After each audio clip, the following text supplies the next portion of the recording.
vocês, boa tarde.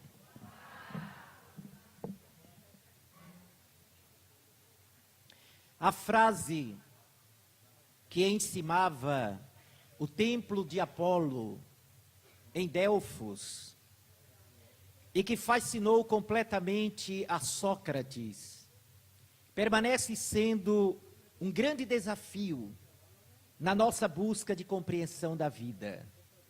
A frase lapidar, considerada pelo grande pensador grego como a melhor síntese da sabedoria espiritual, ao ponto de propagá-la como reflexão íntima: homem, conhece-te a ti mesmo e decifrarás o enigma da vida.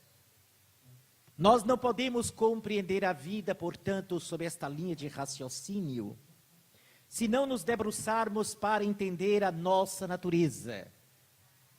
Que somos? Quem somos? Por que estamos aqui? E a finalidade das experiências da nossa vida. Narram as tradições que uma jovem senhora recém-desencarnada, recém-falecida, chegou às portas na dimensão espiritual, umas portas douradas, luminosas, belíssimas.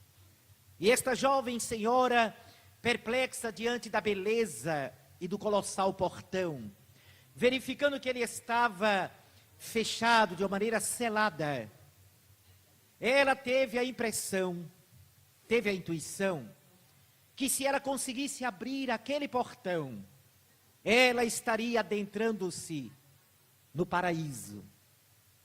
Penetraria no universo de beleza, de felicidade, de autorrealização, de planificação. Mas como ela poderia entrar? Porque ela percebia que o portão imenso estava selado. Ela então colocou as duas mãos e, unindo todas as forças que possuía, ela fez um esforço tremendo para abrir os portões. E não conseguiu. Fez novamente o esforço. Foi aí que ela escutou uma voz semelhante ao trovão. E esta voz lhe indagou: quem é você? Ela parou, olhou em volta tentando identificar de onde vinha aquela voz. Ela respondeu gaguejando, tartamudeando, dizendo assim: eu sou fulana de tal. E deu o nome que ela tinha lá na terra. A voz de trovão, no entanto, lhe repostou e indagou novamente: eu não perguntei qual o seu nome. Eu perguntei: quem é você? E ela, olhando novamente para os céus, respondeu: eu fui uma mulher agora há pouco na terra. E a voz novamente lhe disse: mas eu não indaguei o gênero com que você viveu na terra. Eu perguntei: quem é você? E ela disse: eu fui uma bailarina relativamente famosa. E a voz novamente lhe questionou: mas eu não perguntei a sua profissão no mundo. Eu perguntei: quem é você? E ela não soube responder. E porque não soube responder, não conseguiu ultrapassar o portão. Esta metáfora ou esta simbologia representa muito daquilo que as doutrinas esotéricas iniciáticas sempre apresentaram para o homem considerado vulgar, aquele não iniciado, que não estaria preparado para compreender que as águas profundas da vida serão, na verdade, conhecidas a partir desse mergulho que nós precisamos fazer dentro da nossa natureza. Sem indagarmos e sem penetrarmos no universo pessoal, não entenderemos por que é que estamos aqui. E o resultado é esta hecatombe, esta tragédia de criaturas desnorteadas, desanimadas, abatidas, vencidas pelas circunstâncias da vida, sem poder de reação e sem acreditar numa vida melhor ou em si próprio. No meio disso tudo vem como entender a vida, se também não nos debruçarmos sobre a questão da morte, como foi perfeitamente abordada na manhã de hoje. Estudar a morte seria também estudar a vida. É um prolongamento. E compreender que a morte, sendo apenas um aspecto da questão biológica, fisiológica, mas que na verdade ela não existe para a consciência, para o ser imortal que nós somos. Isto faz com que a gente crie um link, nós criemos uma ponte, um viaduto de luz, para demonstrar que aquele momento da nossa desencarnação, o instante em que nós deixamos o organismo físico na sepultura, não representa um hiato, não representa uma ruptura real entre o que nós somos e a vida em que nós estamos mergulhados. A doutrina espírita, além de nos trazer a comprovação da imortalidade da alma, e o nosso Carlos Roberto mostrou muito bem aqui, as indagações, as pesquisas, as averiguações de inúmeros cientistas que se debruçam através da ciência mais moderna, para compreender que é a consciência o maior desafio para os pensadores de hoje. O maior desafio para qualquer cientista é conseguir definir a consciência, e torna-se cada vez mais difícil a ideia de que a consciência seria um epifenômeno de questões químicas do nosso cérebro. Que na verdade a consciência é o elemento que governa a produção química do nosso cérebro. Não é o cérebro que produz a consciência que organiza o cérebro e lhe dá a vida. Chegar a essa consciência sobre a consciência faz parte da busca da criatura humana para tentar entender a própria existência, para que a gente se situe na vida e comecemos a definir a nossa natureza real. O que somos nós e quem somos nós? As duas grandes e fundamentais indagações que a gente precisa responder. Anteriormente, o quem era a única indagação que habitualmente se fazia. Mas creio que a doutrina espírita nos trouxe esta questão primeira, o que somos nós? Porque é importante fazer essa distinção, o que e quem, enquanto não fizermos esta pergunta para nós mesmos, e enquanto não encontrarmos a via para identificar a resposta, continuaremos adormecidos naquilo que Joana de Ângeles chama a consciência de sono, a visão adormecida da vida, uma percepção ilusória e equivocada da existência. O que somos nós? Espíritos, essência. Quem somos nós? O espírito que vem atravessando os séculos, acumulando experiências e que trazemos, configurando o nosso estágio atual, todas as conquistas e todos os equívocos que marcaram os nossos passos em múltiplas existências. O olhar da doutrina espírita é sempre um olhar multidimensional. A doutrina espírita desfaz em nós aquela visão unilateral das coisas, porque mostra que tudo tem ângulos diferentes. Ao estudar a reencarnação, por exemplo, o espírita estudioso, aquele investigador da verdade, o que tenta conhecer a beleza e a plenitude da vida, ele não vai ficar com uma visão restrita e estreita da reencarnação como sendo, por exemplo, uma experiência para pagar débitos do passado. Isso é muito próprio dos espíritas do Brasil, porque o brasileiro já nasce devendo. Quando se torna espírita é para pagar. Não. A reencarnação é também recurso pedagógico da vida para resgate de equívocos. Também, mas não só. É fundamentalmente o trabalho interno, é o templo sagrado, é o devassar o mundo interno da criatura para a gente descobrir, afinal, os poderes maravilhosos de que somos constituídos. E até a própria visão da dor. Heloísa, me perdoe. A própria visão da dor se modifica sob a nossa ótica. Para compreender que há, e podemos fazer essa distinção, entre dor e sofrimento. Habitualmente a gente coloca como sendo o mesmo padrão e a mesma coisa. Fulano está passando por uma dor, ou o sofrimento. E, na verdade, a dor é um elemento constitutivo do aprendizado da vida. Todos os seres, todos os elementos que constituem os universos, passam por aquilo que a gente poderia definir como dor. Para nós, dor é o que nos causa sofrimento. É uma fricção, é algo que desafia o nosso bem-estar, para a definição de algumas pessoas. Mas nós vemos que a dor é realmente uma pressão que gera uma outra realidade. A dor, portanto, faz parte da experiência universal. Quando você olha uma estrela, ali está a resultante de forças nucleares que explodiram para fazer surgir a estrela. As galáxias, há de uma nebulosa em alta pressão, produzindo várias estrelas e outros corpos celestes. E ao observar a grande árvore que nos dá fruto e sombra, ela foi uma semente atormentada no interior da terra. Portanto, passou por um tipo de dor, aquela pressão interna que faz com que a semente rasgue o solo e busque o beijo do sol, ao mesmo tempo em que desce suas raízes para buscar o alimento, a sua seiva na intimidade da terra. Então esta pressão é o que nós também podemos definir como dor. Mas a dor, ela pode se transformar em sofrimento, e aí vem uma análise, uma abordagem muito sutil, o que eu considero sutil, um tanto quanto subjetiva, é que nós poderíamos definir sofrimento como sendo a postura que nós tomamos diante da dor ou diante daquilo que nos causa algum tipo de mal-estar.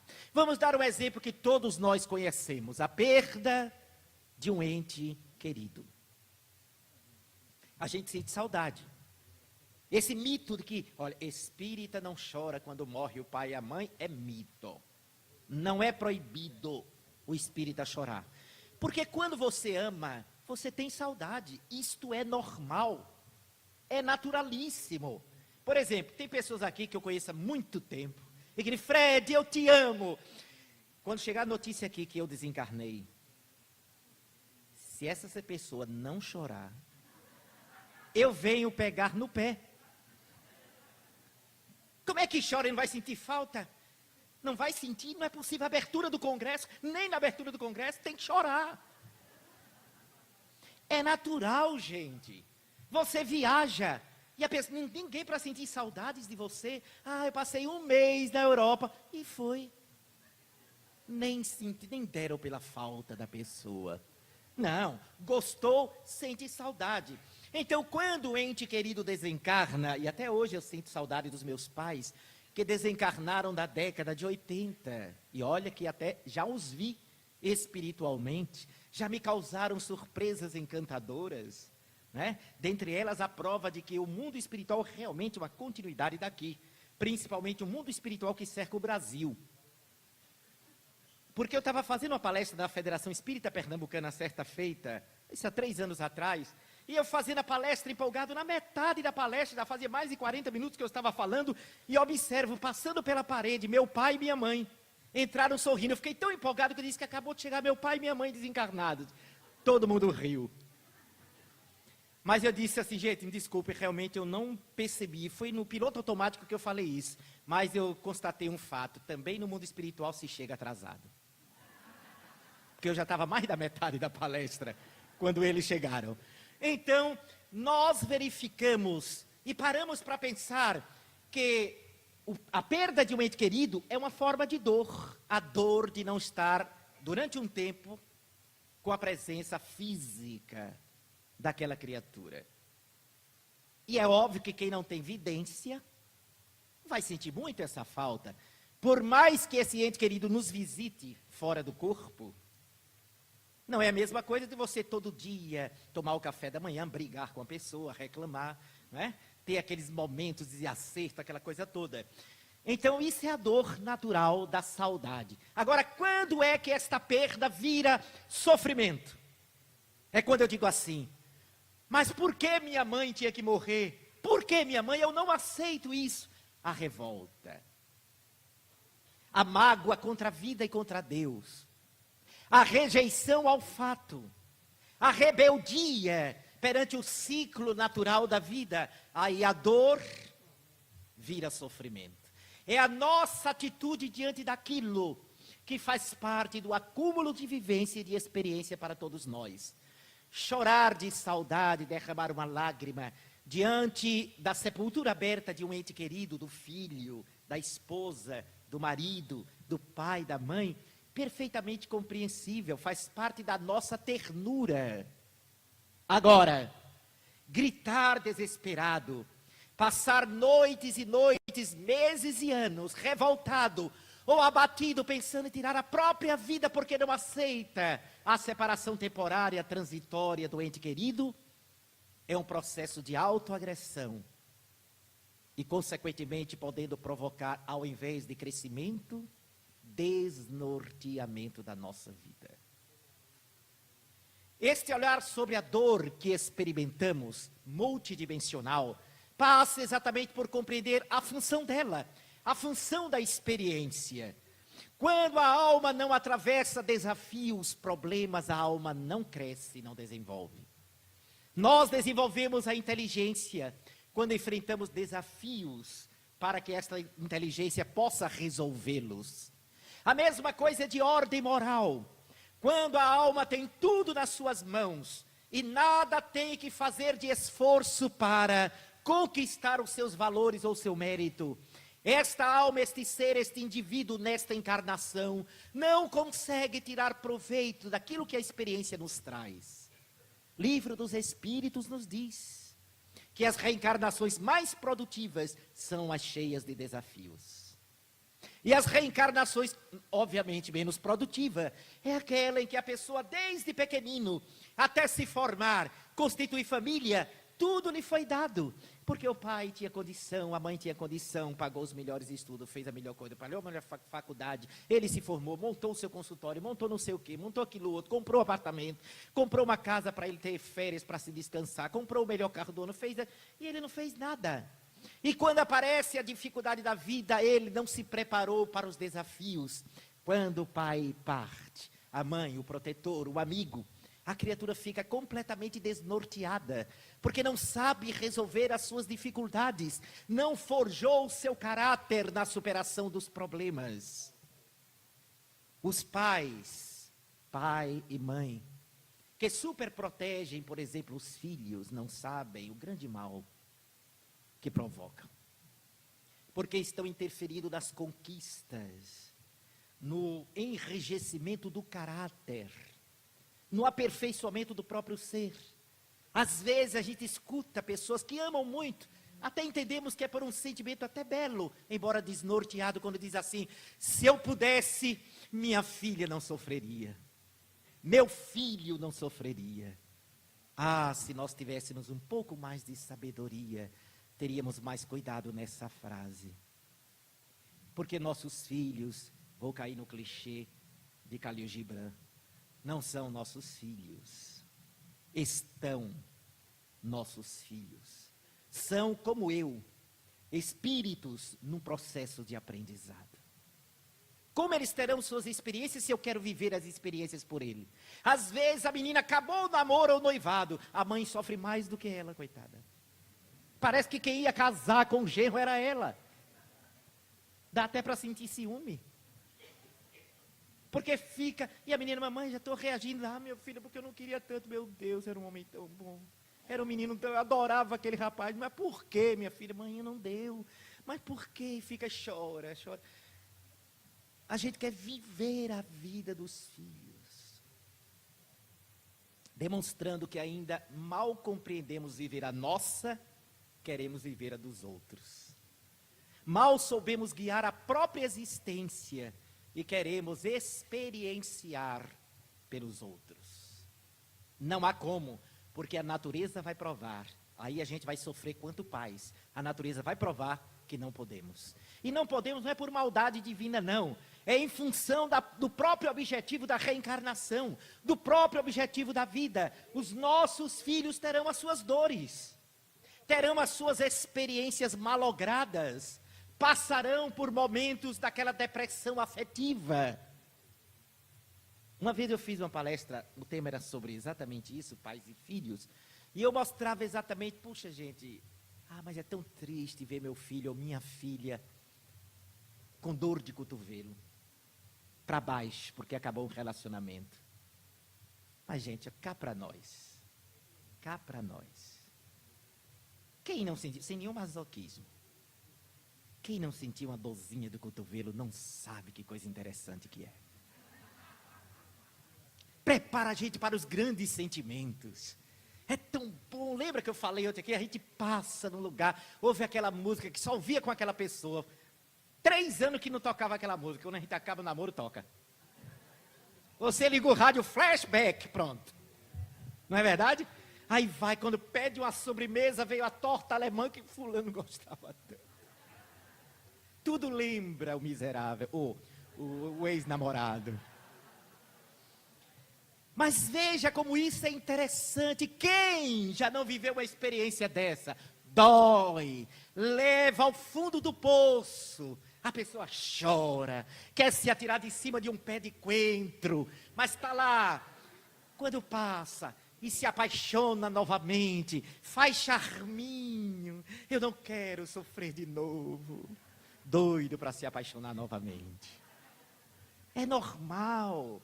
Faz parte do amadurecimento afetivo nosso.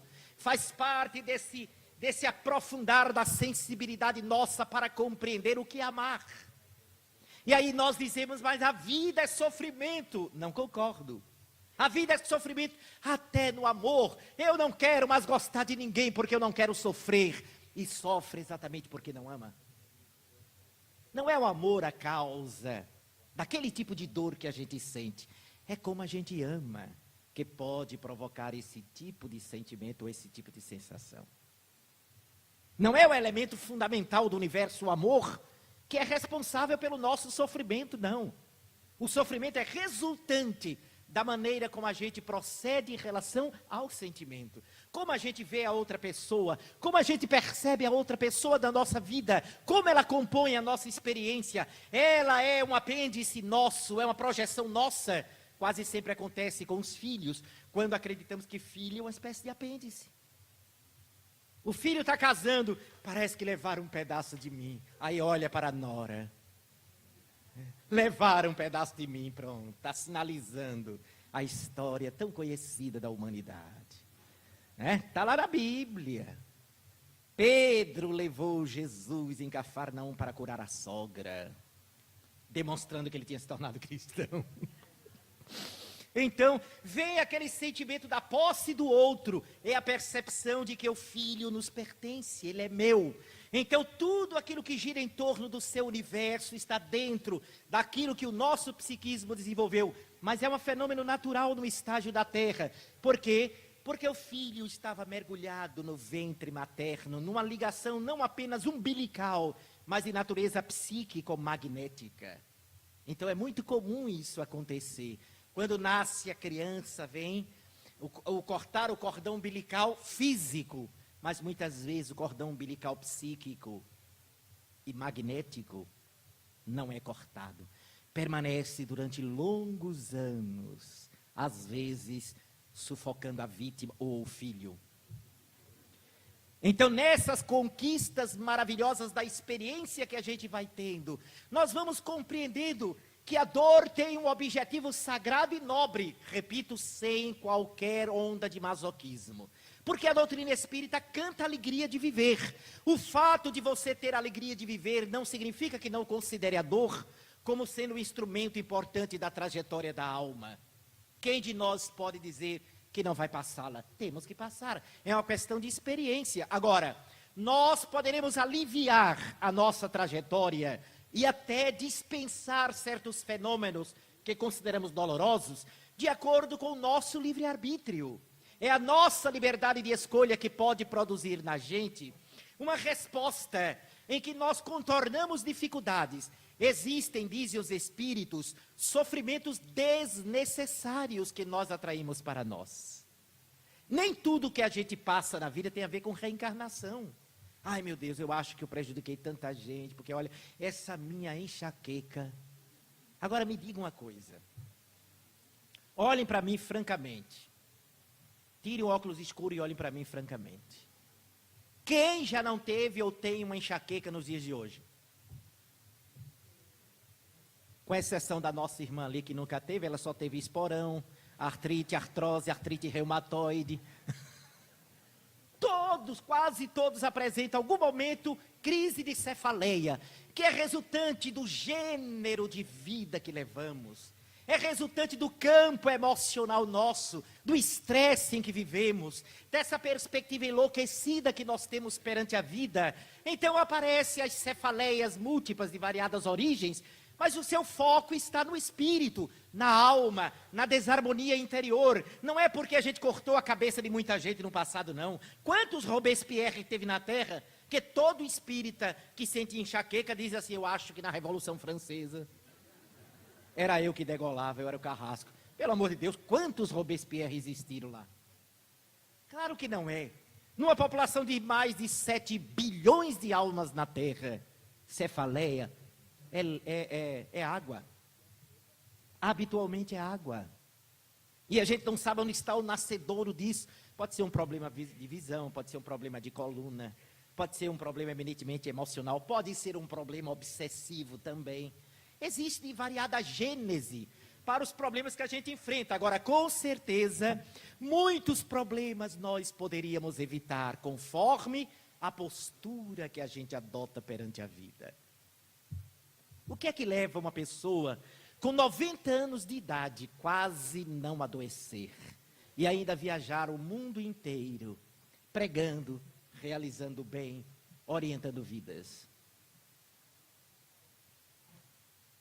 E mais, usava óculos, deixou de usar. É preciso parar para a gente refletir a respeito disso. E por que é que tem gente que todo dia tem uma dor? Um dia é a cabeça, no outro é a coluna, no outro dói o fígado, no outro dói o baço, no outro dia é o coração, no outro o cotovelo está doente, no outro as articulações que tá, não aguenta, no outro a pressão sobe, no outro a pressão desce. Quando não acontece nada, a unha crava. Por que será? Privilégio divino? Não. Há algo aí que precisa ser avaliado e a gente não tem o hábito de avaliar. Ter uma visão multidimensional daquilo que nos cerca e daquilo que é a nossa vida. A nossa vida pode e deve ser modificada porque a vida é um processo dinâmico. Qual é o contrário de vida? Rápido. Não, erraram. Porque a morte não existe. Paralisia. Porque vida é movimento. A alma, o ser, o indivíduo na Terra começa a morrer quando ele não tem perspectiva de nada e nada faz. Paralisa. A sua mente começa a ficar lerda. Ele começa a não encontrar nada. O que é que eu vou fazer na vida? Mas falando, está quantos anos? Eu já estou com 50. Sim, mas eu não fiz nada. E agora? Esperar morrer, né? Não. Não espere morrer, não.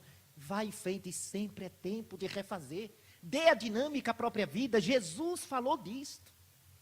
Vós sois o sal da terra. O sal tinha, na época do Cristo, que não existia aparelhos eletrônicos, não tinha, portanto, geladeira. O sal servia para preservar o alimento. Além, claro, de compor o tempero para gerar sabor, como até os dias de agora. Isso quer dizer que nós somos os responsáveis para preservar os valores da nossa vida, não permitindo que a nossa vida se deteriore. Além do mais, se a nossa vida está insípida, aquela coisa medíocre, em que a pessoa acorda e diz, meu Deus, eu vou fazer a mesma coisa todo dia, vou acordar, vou ver fulano, todo dia.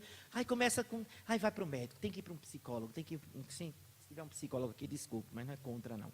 Aí tem que ir para o psicólogo, tem que ir para não sei aonde, porque tem que fazer, porque minha vida está sem sentido, estou sem gosto, não estou com ânimo para viver, mas é claro, porque nós não estamos observando o que o grande tratado de sabedoria espiritual nos legou. Vós sois o sal da terra. Dê sabor à sua vida para que você impregne a vida ao seu redor de estímulos santificantes. Acorde com a alegria de viver. Abra os olhos e sejamos gratos. Uma vez eu estava conversando com a senhora, há muito tempo lá no Ismael Gomes Braga, e ela chegou exatamente para desabafar, porque tinha ficado viúva fazia 2 semanas, lá na nossa cidade do Cabo de Santo Agostinho. 2 semanas que ela tinha ficado viúva. Aí veio conversar comigo e disse assim, Fred, mas eu chorando, mas ela chorava bastante, e disse assim, por que que Deus fez isso comigo? Levou fulano de junto de mim. Eu tentei explicar a ela que não foi Deus, que não é maldade divina, ela não era espírita, era de uma outra denominação religiosa, que não prepara, lamentavelmente, as pessoas para esta realidade. E ela disse assim, mas Fred, mas logo ele, Fred, por que que meu marido tinha que ir embora? Eu disse, olha, não se preocupe não. Aí foi a chave. Se preocupe não. Quem sabe, rapidinho a senhora vai para junto dele, se reencontrar. Ela disse, não, eu tenho tanta coisa para fazer ainda. Estava morrendo de saudade do viúvo, ou do companheiro.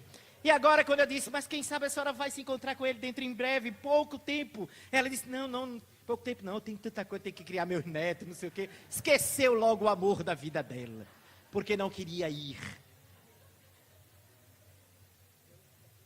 É aquela pessoa que diz assim, essa vida, estou tão cansada, quer desencarnar para descansar? Não, deixa eu aqui, tá bom demais com essa vida cansada. É porque o nosso olhar imediatista e superficial nos impede de ver a função das experiências. Aquilo que eu citei ontem na abertura também vale na colocação de hoje. Quantas vezes nós não aprendemos a valorizar as coisas quando não as temos, quando perdemos? Seja um afeto, seja um lugar, seja um momento, a gente dá valor quando não tem. A saúde que foi embora. E aí nessa trajetória fenomenal, nós paramos para entender que não há motivo para sermos escravos da dor, nem temermos aquilo que chamamos dor. Primeiro, porque a gente pode ser realmente seletivo. Eu posso dirigir a minha vida de uma maneira tal que eu não passe tanto pelos distúrbios que eu vejo a grande quantidade das pessoas passarem. E por fim, aquilo que eu não posso evitar como dor, eu posso aproveitar como lição, como mestre, como guru da minha vida, porque vai me trazer uma compreensão mais vasta sobre a existência e vai me ajudar a conviver melhor com aquelas pessoas do dia a dia. Tem gente que chega assim, eu não suporto mais a minha casa, olha, é uma confusão, meus filhos, é um trabalho, é uma briga. Mas a solidão é a pior coisa que existe.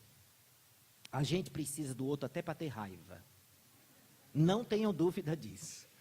Quem é solitário sabe. Eu já contei isso aqui em Natal, acho que eu fui almoçar uma vez, aliás, fomos jantar. Estávamos num evento em Fortaleza, com um querido companheiro de doutrina espírita, grande orador espírita, lá das terras baianas, e ele me convidou para a gente jantar. E nós fomos jantar. E estava jantando, ele por opção não casou. Aí ele disse assim, ele estava naquele momento querendo desabafar um pouquinho.